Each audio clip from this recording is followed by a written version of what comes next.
Well, hello, I'm David Freeman with Is That Really in the Bible? I want to look at today why I don't believe God is calling everybody to repentance today.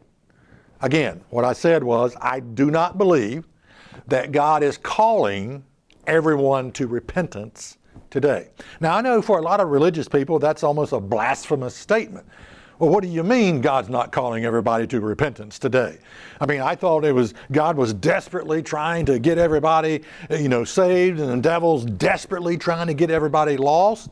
And that concept has been drummed into our heads through a lifetime of mainstream Christianity, and we just come to a point where we sort of, without even thinking about it, believe that there is this huge tug of war going on between God and Satan, and it seems that Satan is getting the upper hand. I mean, as you look at our world and its lack of repentance, lack of turning to God, lack of being sorry for one's sins, it seems like the devil's winning. Now, I do want to clarify something. When I say I don't believe God is calling everybody to repentance today, I do want to clarify something.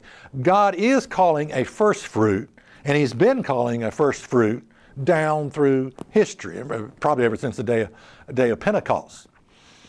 He is calling a first fruit, but that is not the majority right now. That is the minority right now. In Exodus 34 and verse 22, it says, "And you shall observe the feast of weeks of the first fruits of wheat harvests and the feast of ingathering at the year's end." Now, the feast day, the holy days of God, were built around Israel was an agrarian society. It was built around the harvest season. There is spiritual meaning to these holy days and the harvests, how that they sort of go hand in hand with one another. The first fruits harvest was given to the priest.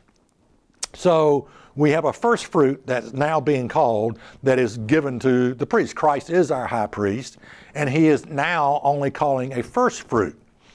The Feast of Tabernacles, or the Feast of Ingathering, marks the end of the harvest time, when the whole harvest of, let's say, souls will be completed.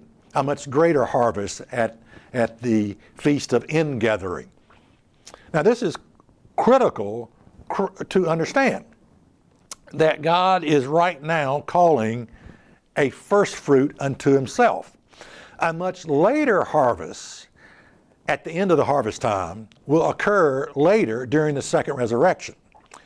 And so the idea that, okay, God is desperately trying to bring everybody to repentance right now, and Satan is desperately trying to get everybody lost right now, that idea leads to a lot of confusion about the nature of God and what God is capable of doing.